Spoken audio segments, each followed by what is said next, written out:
to this tutorial on how to crochet a chain. I'm going to show you how to crochet the chain stitch and also how to start with a slip knot. Cross your yarn and pull a long yarn tail through the loop you made to make a slip knot. Then place the slip knot on the crochet hook and then pull the long yarn tail to tighten. Start the first chain by yarning over and pulling through the loop. And let's do it more slowly. Yarn over and pull it through the loop. This counts as one chain.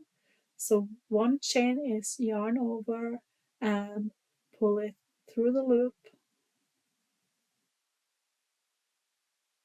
Then yarn over and pull it through the loop. This is one chain. Let's repeat it one more time. Yarn over and pull it through the loop. Thank you so much for watching this tutorial on how to crochet a chain.